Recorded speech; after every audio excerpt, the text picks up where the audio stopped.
नमो नमः बच्चों। Digital lecture series का आज ये 14वां लेक्चर है बच्चों। इसमें हम पढ़ रहे थे शुकनासोपदेश है, जिसमें शुकनास मंत्री चंद्रापेड़ को लक्ष्मी के दोषों से अवगत करा रहे थे। लक्ष्मी के दोषों को बहुत ही सूक्ष्म रूप से वर्णन कर रहे हैं यहाँ। और इसी श्रृंखला में ही अब आगे चंद्रापेड़ को क्या कह रहे हैं शुकनास मंत्री, आइए देखते हैं, आरंभ करते हैं। आपान भूमि, आपान भूमि से तात्पर्य है, अर्थात भूमि तो हो गया भूमि या स्थान, और आपान का क्या अर्थ है, जहां पीने का स्थान, जो मधु जैसे पान किया जाता है तो पीने का जो स्थान है वो क्या है, अपान भूमि। विषय मधु नाम, यहाँ पर जो पद आया है, विषय रूपी, विषय जो भोग हैं उन रूपी मदिरा के, अर्थात विषय भोगों रूपी मदिरा के आपान भूमि पीने का स्थान है। कौन? यह लक्ष्मी। तो आपान भूमि कौन है? लक्ष्मी। यह पद किसके लिए आया है? लक्ष्मी के लिए।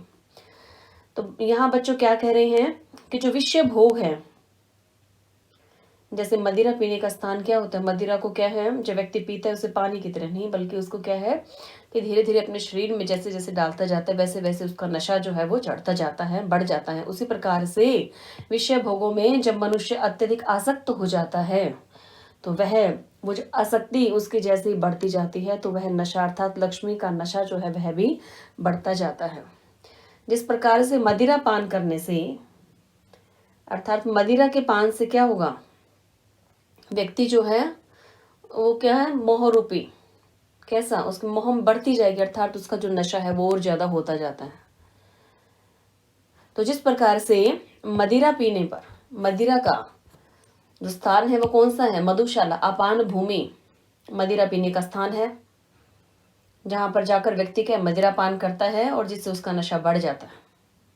उसी प्रकार से यह जो लक्ष्मी है यह एक ऐसी अपान भूमि है, मदिरा पान करने का एक ऐसा स्थान है जहां मदिरा कौन सी है, मधु नाम, अर्थात मदिरा कौन सी है, विषय, विषय भोगो रूपी, विषय भोग की जो मदिरा है उसका पीने का स्थान क्या, लक्ष्मी। अर्थात जिस मनुष्य के पास लक्ष्मी आ जाती है, ज्यादा हो जाती है और वह उसका प्रयोग करने लग जाए तो क्या होगा, जैसे जैसे लक्ष्मी ज्यादा आती जाती है उसी प्रकार से उस व्यक्ति का जो क्या है कि मोह, जो नशा है वह भी धीरे धीरे बढ़ता जाता है।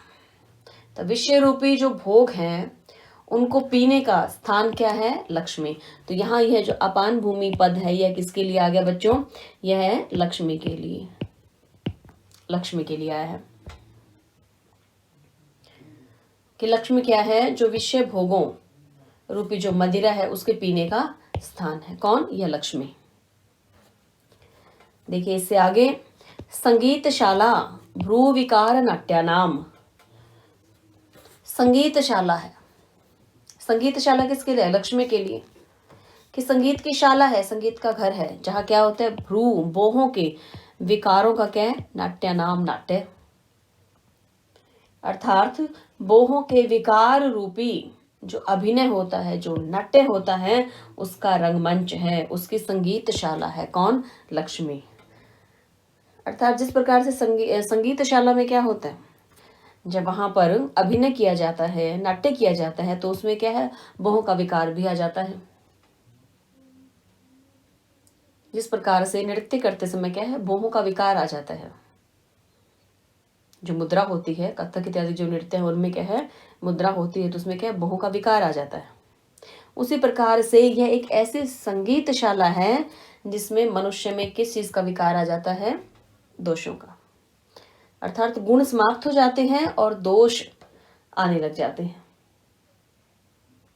तो जिस प्रकार से अभिनय करते समय बोहों में विकार उत्पन्न हो जाता है जब अभिनय करते, उसी प्रकार से जब ये लक्ष्मी जो है, अभिनय करने का क्या अर्थ है, मनुष्य को कैसा करवा देती है, यह क्या हो जाता है उसमें, बोहों का विकार, अर्थात मनुष्य के अंदर विकार आने आरंभ हो जाते हैं। संगीतशाला से यहाँ तात्पर्य क्या है बच्चों, लक्ष्मी से है। यह पद किसके लिए है, लक्ष्मी के लिए। बोहों के विकार का अभिनय क्या, यह संगीतशाला। इसी प्रकार से लक्ष्मी जो है एक ऐसी संगीतशाला है जिसमें मनुष्य के अंदर विकार आने आरंभ हो जाते हैं, अर्थात विकारों की उत्पत्ति आरंभ हो जाती है, मनुष्य में दोष आने शुरू हो जाते हैं। वो चाहे मनुष्य के स्वभाव में विकार आए, वह चाहे मनुष्य के चरित्र में विकार आए, या मनुष्य की जो सोच है उसमें विकार आए। तो ये जो विकार आते हैं बच्चों, ये क्या लक्ष्मी के कारण आते हैं। जिस प्रकार से जो मोह का विकार है वो क्या है, अभिनय करने पर जहाँ संगीतशाला में जो किया जाता है तब आता है। उसी प्रकार से लक्ष्मी रूपी ये ऐसी संगीतशाला है जिसमें मनुष्य के अंदर विकार आने प्रारंभ हो जाते हैं। तो यहाँ शुकनास जो है क्या कह रहे हैं चंद्रपीठ से, कि लक्ष्मी से विकार आने आरंभ हो जाते हैं मानव में। तो तुम तो लक्ष्मीपति हो, तो विकार जो है वो तुम्हारे अंदर प्रवेश ना करें, इसलिए तुम्हें यह ज्ञान रखना अत्यंत आवश्यक है कि लक्ष्मी जो है वो क्या है, दोषों का समूह है, विकारों का घर है, विकारों का नाट्य स्थान है, विकारों का अभिनय। आवास दरी, आवास से तात्पर्य क्या है, निवास स्थान, रहने का स्थान, और दरी अर्थात गुफा। देखिए आगे, दोष अशि विषाणाम, दोष का क्या अर्थ है, दोष जो विकार है, दोष है जो, आशी और विषाणाम अर्थात जहरीले सर्प, सांप। बच्चों यहाँ ये जो पद है इसका क्या अर्थ है, आशी विषाणाम का दोष रूपे जो जहरीले सर्प है, वह यह क्या आ गया, सर्प के लिए, वो भी कैसे, जहरीले सर्प। और यह सर्प कौन से हैं, दोष। तो मनुष्य के अंदर जो दोष है वो क्या है, जहरीले सर्प हैं। तत्पश्चात देखिए आगे क्या कह रहे हैं, उत्सारण वेत्रलता। ये इसके बाद आगे आगे, पहले हम इसे पूरा कर लेते हैं। आवास दरी, अभी ये रह गया। आवास दरी अर्थात रहने का क्या है, दरी से क्या तात्पर्य, गुफा है। तो ये लक्ष्मी कैसे है, जहरीले सर्प के भांति, जहरीले सांप के जैसे है, और उनका रहने का स्थान क्या है, गुफा। अर्थात जितने भी दोष हैं वो सभी क्या है, लक्ष्मी के आने पर ही उत्पन्न होते हैं। दोष कब आएंगे, जब लक्ष्मी आ जाती है। तो यह एक ऐसा जहरीला सर्प, यहाँ लक्ष्मी को क्या बता दिया कि वो तो क्या है, जहरीले सर्पों की रहने की गुफा। आवास दरी कौन है, लक्ष्मी। तो बच्चों यहाँ जहरीले जो सर्प बताए हैं, जो विष से युक्त सर्प हैं, वो क्या है, दोष, मनुष्य के दोष ही उसके सर्प हैं। जिस प्रकार से सर्प क्या करता है, अपने बचाव के लिए, अपनी रक्षा के लिए कहाँ चला जाता है, गुफा में। उसी प्रकार से जो व्यक्ति, जो लक्ष्मीपति हैं, जिनके पास बहुत अधिक धन है, वो भी जो है क्या करते हैं, गुफा में जाने का तात्पर्य क्या है, अर्थात इसी लक्ष्मी से ही जो है अपनी रक्षा भी करवाते हैं। यह लक्ष्मी उनकी रक्षा भी करती है, जिस प्रकार से गुफा सर्प की रक्षा कर लेती है। जैसे सांप, जैसे कोई विपत्ति देखी तो सांप क्या करता है, अपने जो है रहने के स्थान पे चल पड़ता है, वहां चला जाता है और फिर उसकी रक्षा हो जाती है। उसी प्रकार से एक ऐसी गुफा है जहां पर दोष रूपे जहरीले सर्प है, अर्थात मनुष्य के जो दोष है वो इसी लक्ष्मी के कारण बढ़ते हैं, और यह लक्ष्मी ही उनका बचाव भी करती है। तो बच्चों यहाँ पर कि दोष रूपी जहरीले सर्पों के, विष से युक्त सर्पों के रहने की गुफा है आवास दरी, क्या, यह लक्ष्मी। अर्थात मनुष्य में दोष आने आरंभ हो जाते हैं, और जब जो संकट आता है तो ये इन दोषों के होने के बाद भी यह लक्ष्मी ही उसकी रक्षा भी करती है, उसका बचाव भी कर लेती है, क्योंकि अत्यंत मात्रा में धन होता है तो वह मनुष्य अपना बचाव भी इसी से कर लेता है। दोष भी इसी से आ रहे हैं, और अपना जो बचाव कर रहा है, अपनी जो रक्षा कर रहा है, वह भी इस लक्ष्मी से ही कर रहा है। इसे आगे देखिए, उत्सारण वेत्रलता। उत्सारण अर्थात हटाना, दूर करना, वेत्रलता बेंत की छड़ी। सत्व पुरुष व्यवहाराणाम अर्थात व्यवहार जो है उनका, किसका, सत्पुरुष, सज्जन पुरुषों का। तो सज्जन पुरुषों के व्यवहारों को उत्सारण, दूर करने, हटाने की क्या है, बेंत की छड़ी है। अब कैसे है, जिसके पास लक्ष्मी आ जाती है वह, उसमें क्या है, वहां तो सज्जनता का वध हो जाता है। सज्जन पुरुष का जो व्यवहार है वो क्या होगा, वो दूर हो जाता है, उत्सारण हो जाता है। कब, जब लक्ष्मी उसके पास आ जाती है। तो सज्जन भी बने रहो और लक्ष्मीपति भी, ये तो दुर्लभ ही है। विरला ही मनुष्य ऐसा मिलता है। तो बच्चों यहाँ वेत्रलता किसको कहा है? लक्ष्मी को। कि लक्ष्मी एक ऐसी बेंत की छड़ी है जो क्या कर देती है, जो सज्जन पुरुष का जो व्यवहार है उसको धीरे धीरे, उत्सारण का क्या अर्थ है? धीरे धीरे समाप्त करते जाते हैं। जिस प्रकार से मान लो बेंत की छड़ी है, उससे क्या है, पिटाई करने पर या उसके द्वारा किसी जो है, उससे किसी भी मनुष्य को जो है पीटा जा रहा है, पिटाई की जा रही है, तो धीरे धीरे उसके जो गुण है वो उससे दूर होते चले जाएंगे। अर्थात वो मनुष्य, वो डंडे के कारण क्या है, वो मनुष्य वश में आ जाएगा। उसी प्रकार से लक्ष्मी जो है, जो सत्पुरुष है, जो सज्जन पुरुष है, उसका जो व्यवहार है उसको धीरे धीरे समाप्त करती जाती है और अपने वश में कर लेती है। तो यह है लक्ष्मी जो है वेत्रलता अर्थात बेंत की छड़ी है। और यह क्या कार्य करती है? सत्पुरुषों के, सज्जन पुरुषों के जो व्यवहार है, अब सज्जन पुरुष है तो उनका व्यवहार कैसा होगा? अच्छा होगा। तो अच्छे व्यवहार को भी क्या कर देती हैं? उत्सारण दूर कर देती है। अर्थात धीरे धीरे जो है उनको, उनका व्यवहार कैसा कर देती है? बुरा। तो अच्छे व्यवहार को दूर करने की बेंत की छड़ी है कौन? यह लक्ष्मी। अकाल प्रावृत्त गुणकल हंस का नाम। अब देखिए बच्चों, यहाँ अकाल अर्थात असमय, अचानक। काल क्या होता है? समय। अकाल हो गया अचानक, असमय। प्रावृत्त इसका क्या अर्थ है? वर्षा। यहाँ प्रावृत्त का क्या अर्थ है बच्चों? वर्षा। अब वर्षा भी कैसी? जो अकाल अर्थात अचानक हो, असमय हो, ऐसी वर्षा। और साथ ही क्या कहें? गुणकल, साथ में कह रहे हंस का नाम, अर्थात जो गुण रूपी जो हंस हैं, गुण रूपी जो हंस हैं, उनके लिए क्या है? ये असमय की वर्षा है। कौन? यह लक्ष्मी। कैसे? अब देखिए बच्चों, हंस जो होते हैं वह क्या है? बारिश का जो मौसम है या जो वर्षा हो रही है उसको सहन नहीं करते हैं। अर्थात हंस क्या है? ये तो आपको पता ही, हंस श्वेत होते हैं।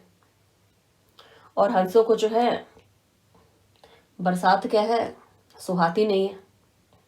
वैसे ही गुणों को क्या है? लक्ष्मी नहीं सुहाएगी।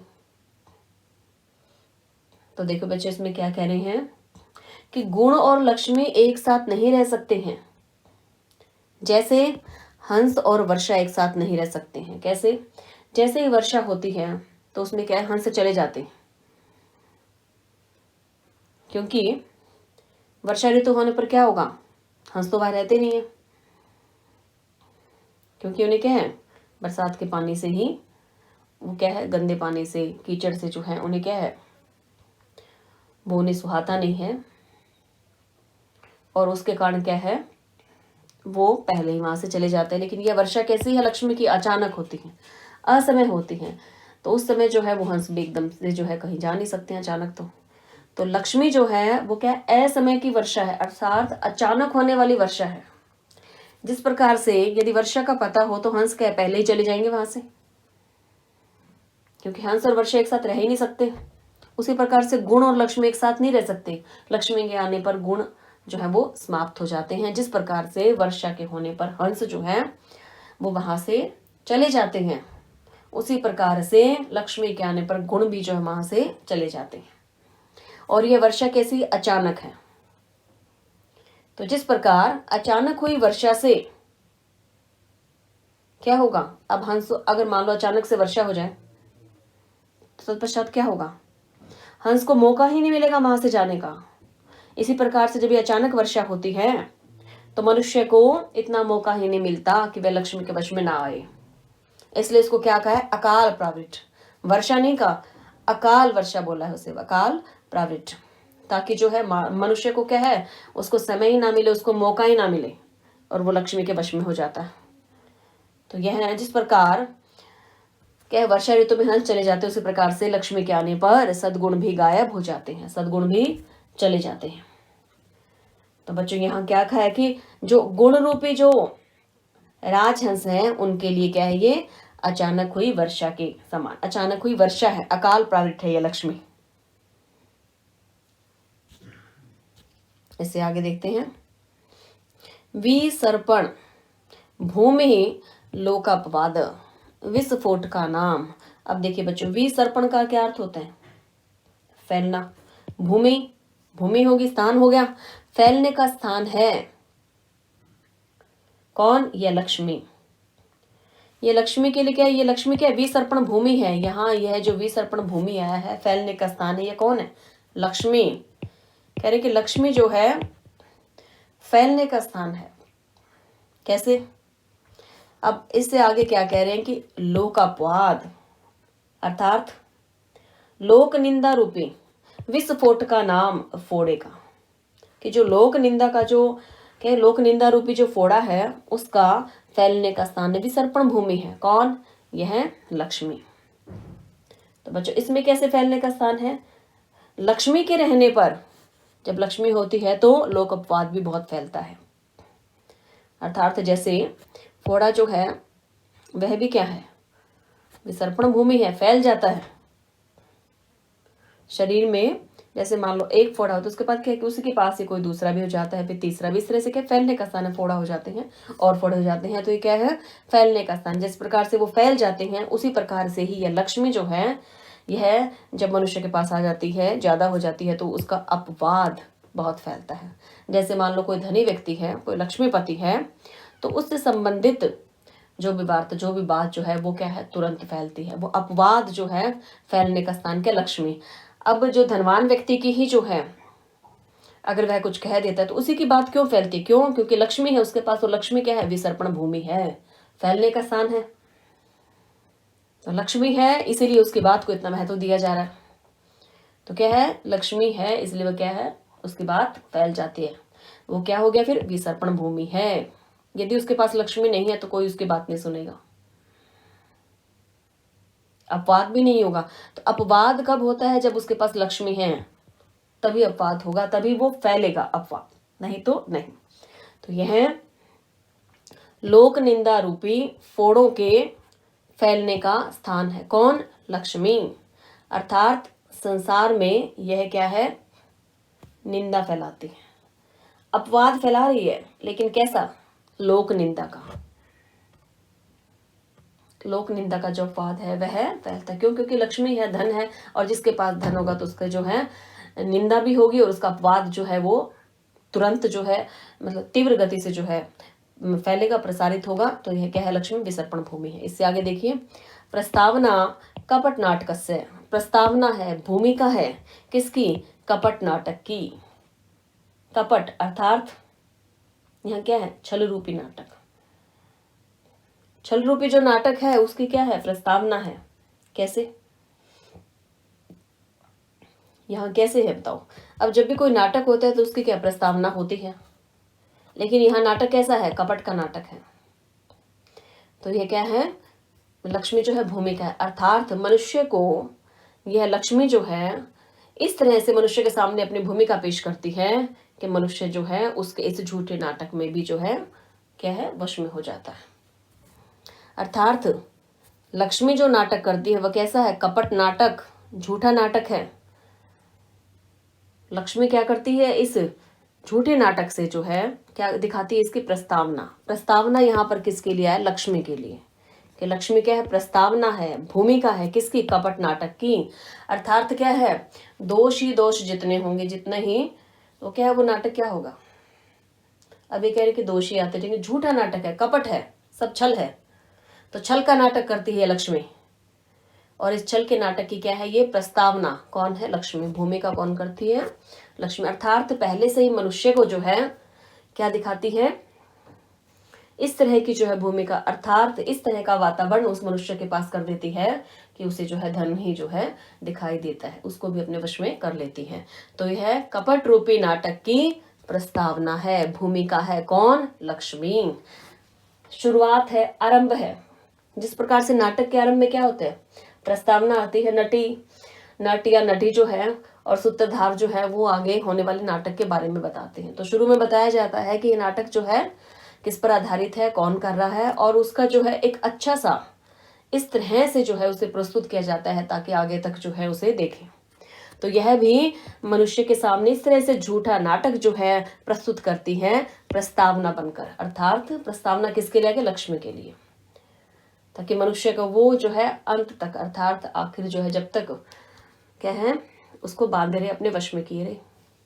इस तरह से जो है सुंदर आरंभ ही बहुत सुंदर करती है, व्यक्ति को दिव्य स्वप्न दिखाती है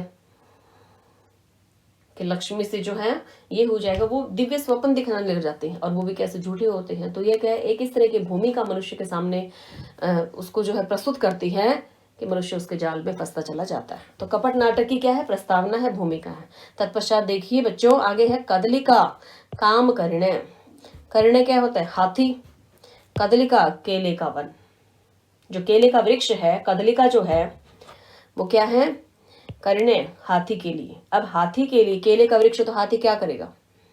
हाथी को तो बहुत आनंद आएगा, केले का जो वृक्ष है वहां उसमें चले जाए जहां केले के ही वृक्ष लगे हुए, तो वो क्या करेगा? उसे उखाड़ेगा, उससे जो है केला खाएगा, यही है। तो क्या उसे बहुत आनंद की प्रतीति होती। तो जैसे हाथी जो है वो केले के वन में स्वेच्छा से विचरण करता है, अपनी इच्छा से विचरण करता है, उसे आनंद आता है, उसी प्रकार से लक्ष्मी के रहने पर जो काम है, जो कामनाएं हैं, उनका विहार जो है वो मनमाना हो जाता है। अर्थात इसमें क्या है कि जो कामनाएं हैं, जो इच्छाएं हैं, काम रूपी हाथियों के लिए कदलिका है। कौन? ये लक्ष्मी। अब लक्ष्मी के लिए यहां बता दिया कदलिका है। कदलिका कौन? लक्ष्मी। अब यहाँ क्या कह रहे हैं कि लक्ष्मी जो है कैसे? काम रूपी हाथियों के लिए, अर्थात कामनाओं के लिए। जो भी कामनाएं पूरी करने किससे होंगी? लक्ष्मी से। तो काम रूपी हाथियों के लिए कदलिका का वन है, कदलिका है। कौन? यह लक्ष्मी। अर्थात सारी कामनाएं पूरी हो जाती हैं, आनंद आता है, और वो कामनाएं किससे पूरी हो रही हैं? लक्ष्मी से। अब जब कामनाएं जो हैं उनका विहार जब मन माना हो गया, अर्थात अपनी इच्छा अनुसार विचरण करने लग जाते हैं, कामनाएं बढ़ती हैं और इच्छा अनुसार विचरण करते हैं, अर्थात मनुष्य के वश में उसकी इंद्रियां नहीं रहती हैं। और जब ऐसा होता है तो क्या है, इनका विहार जो होता है इच्छाओं का, वो स्वेच्छापूर्वक होता है, अपनी इच्छा से ही विहार करते हैं ये कामनाएं, ये इच्छाएं। तो फिर इसका क्या अर्थ है कि मनुष्य जो है वो इंद्रियों के वश में हो जाता है, अर्थात काम रूपी हाथी के लिए यह कदलिका है। कौन? लक्ष्मी। इसका क्या अर्थ हुआ बच्चों कि लक्ष्मी के आने पर मनुष्य की जो कामनाएं हैं उनका विहार जो है वो मन माना हो जाता है, अर्थात अपनी इच्छा से जो है वो विहार करती है। मनुष्य उन इंद्रियों का क्या है? गुलाम हो जाता है। फिर जब इंद्रियां स्वयं ही कार्य करने लग जाए, काम इच्छा उसके अपने आप ही विचरण की जा रही हैं, अर्थात वह इंद्रियों के क्या है? वश में हो गया। तो यह लक्ष्मी जो है एक ऐसी कदलिका है जो काम रूपी हाथियों को क्या है उसमें अपनी स्वेच्छा से विचरण करवाती है। आइए आगे देखते हैं। वध्यशाला साधु भावस्य। साधु भाव की, सज्जन भाव की क्या है? वध्यशाला। अर्थात वध्यशाला क्या है? वध करने का स्थान, मारने की शाला है। अब सज्जनता को, साधु भाव जो है उसके मारने की शाला कौन है? लक्ष्मी। तो वध्यशाला है किसके लिए? आगे लक्ष्मी के लिए। कैसी वध्यशाला है? कैसी यह लक्ष्मी है जो क्या करती है? सज्जनों के भाव को समाप्त कर देती है। कैसे? अर्थात जैसे जैसे लक्ष्मी आती जाती है सज्जनता नष्ट हो जाती है। तो सज्जनता की क्या होगी? वध्यशाला है। कौन? लक्ष्मी, क्योंकि लक्ष्मी के आने पर ही सज्जनता जो है नष्ट हुई है, उससे पहले नहीं। तो यह साधु भाव से, अर्थात सज्जनता का जो भाव होता है, जो गुण है, जो सद्गुण है, उनको मारने का स्थान है। अर्थात मनुष्य के अंदर सद्गुण समाप्त हो जाते हैं जब यह लक्ष्मी आती है। तो आगे देखिए, इससे आगे राहु जिह्वा, राहु की जीवा है, जीभ है। उसके साथ क्या लिखा है? धर्म इंदु मंडल से, अर्थात धर्म रूपी चंद्रमंडल के लिए। इंदु मंडल क्या होता है? चंद्रमंडल। अब वो भी कैसे? धर्म रूपी जो चंद्रमंडल है उसके लिए क्या है? राहु की जीवा है। अब जैसे क्या है बच्चों, राहु जो है वो अपनी जीवा से, अपनी जीभ से इंदु मंडल से चंद्रमंडल को ग्रस लेता है। तो मानो लक्ष्मी क्या है, वो राहु की जीभ के समान है, जो किसको ग्रस लेती है, धर्म को समाप्त कर देती है। तो यह जो धर्म रूपी चंद्रमंडल के लिए क्या है, राहु की जीवा है, अर्थात धर्म को यह समाप्त कर देती है। जैसे जैसे लक्ष्मी आती जाती है वैसे वैसे धर्म जो है उसका ह्रास होता जाता है, धर्म क्या क्षीण होता जाएगा और फिर अंत में क्या ह्रास हो जाता है, समाप्त हो जाता है।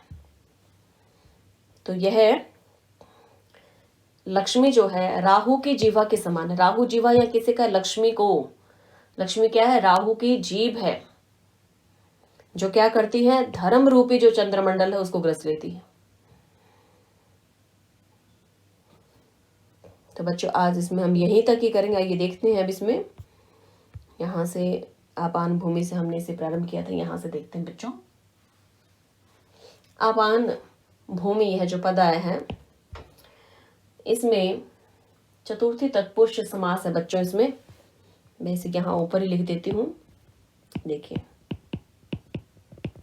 आपनाय भूमि, यह इसका विग्रह और इसमें कौन सा होगा, चतुर्थी तत्पुरुष समास है बच्चों इसमें। साथ ही बच्चों इसमें जो ये अपान पद है यह किससे मिलकर बना है, अपान जो पद आया है इसे मैं यहाँ नीचे लिख देती हूँ बच्चों। यह है आंग जमा पा जमा युज से मिलकर बना है। तत्पश्चात देखिए बच्चों, पद आया है क्या है, विषय मधुनाम। इस पद में जो है कर्मधारय समास है,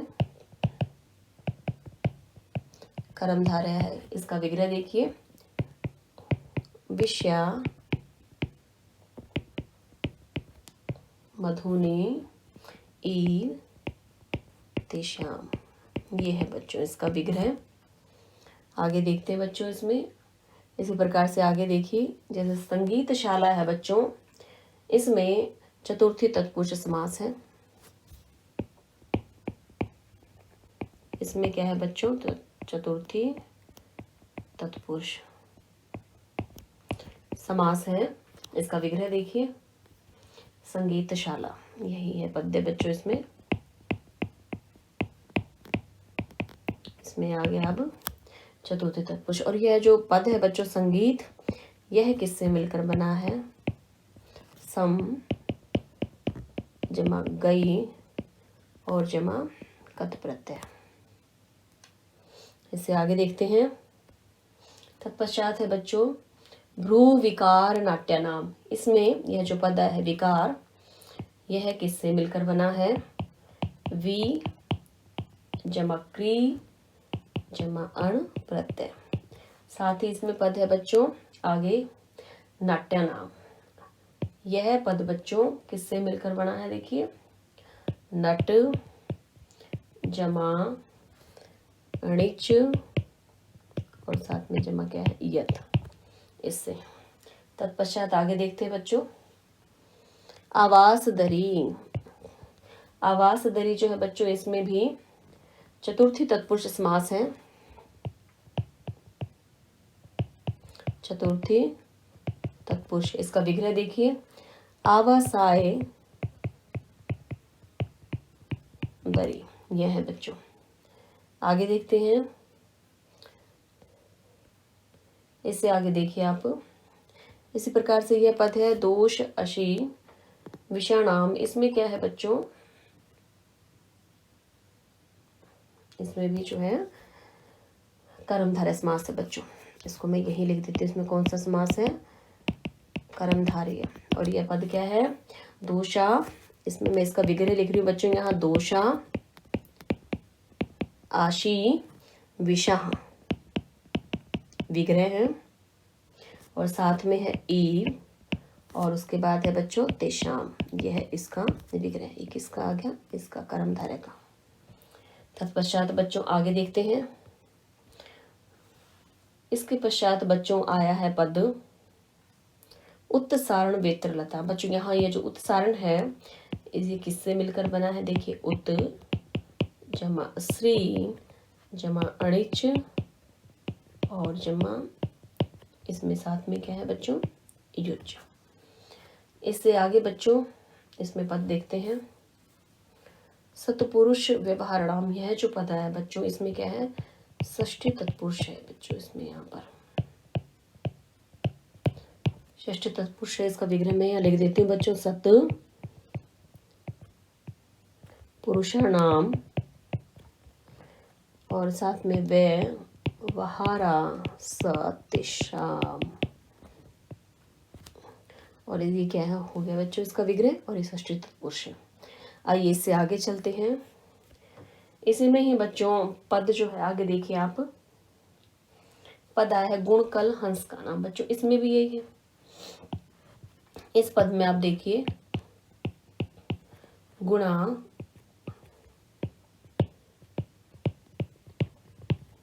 कल हंस का ईव तेषाम। बच्चों इसमें कर्मधारय समास, ये जो मैंने विग्रह लिखा है ये क्या है, ये कर्मधारय समास, इसलिए नाम इसका नीचे लिख दिया, विग्रह पहले। इससे आगे आइए देखते हैं। इसी प्रकार से बच्चों देखिए विसर्पणीय है जो पद आया है, इसका क्या अर्थ है, इसका जो है मैं यही लिख देती हूँ, वी जमा इसमें क्या है प और नीचे हलंत स्प्रिंग, ये जो है स उसके नीचे री और प सिर्फ से है ये, और जमा में क्या है इसमें लुट प्रत्यय है, सिर्फ और लुट प्रत्यय। ये है पद कौन सा, विसर्पण का है बच्चों ये। तत्पश्चात इसमें देखिए बच्चों आगे इसमें पद है लोकापवाद, ये देखिए विस्फोट का नाम, यह जो आया है बच्चों इसमें क्या है, यह कर्मधारय समास है बच्चों। इसमें इस पद में कर्मधारय, विग्रह देखिए इसका लोकपवादा एव विस्फोट का तेषाम, और समास का नाम मैं लिख ही चुकी हूँ, यहाँ दोबारा लिखने की आवश्यकता नहीं है, बस यहीं तक है बच्चों। इससे आगे देखते हैं बच्चों, इसमें यहाँ मैं दोबारा लिख रही थी इसका नाम कर्मधारय, और वैसे ऊपर जो है मैं यहाँ ये लिख चुकी हूँ बच्चों, यहाँ ये पुनः लिख दिया है मैंने। इससे आगे देखिए आप, इसमें जो पद आया है बच्चों, इसमें यह जो पद है इसमें देखिए जो हमने लिखा है इसमें कपट नाटकस्य, यहाँ बच्चों कर्मधारय समास है। और बच्चों इसमें इसका विग्रह देखिए आप, कपटम नाटकम ईव तस्य, ये हो गया बच्चों। इससे आगे देखें, इसी प्रकार से बच्चों काम करने में भी है, इसमें क्या है देखिए, काम है करी ईव तस्य, और समास कौन सा है, कर्मधारय, ये इसमें समास है बच्चों। तो बच्चों आज हम यहीं तक ही करेंगे, इससे आगे का अगले लेक्चर में। तो बच्चों आज जो गद्यांश है इसमें लक्ष्मी के जो चरित्र का मूल्यांकन किया गया है, लक्ष्मी का सूक्ष्म रूप, उसके दोष जो हैं मनुष्य के जीवन को किस प्रकार से प्रभावित करते हैं। शुकनास मंत्री या चंद्रापीठ को समझा रहे हैं कि लक्ष्मी का आगमन हो जाने पर मनुष्य में दोष जो हैं वो प्रचुर मात्रा में हो जाते हैं। तो बच्चों इससे यहीं तक ही हम समाप्त करते हैं अब, और इससे आगे के भाग में हम जो है लक्ष्मी के ही दोषों को और पढ़ेंगे बच्चों। तब तक के लिए अपने घर पर रहिए बच्चों, और स्वस्थ रहिए, और इसी प्रकार से अपनी पढ़ाई जारी रखें। नमो नमः।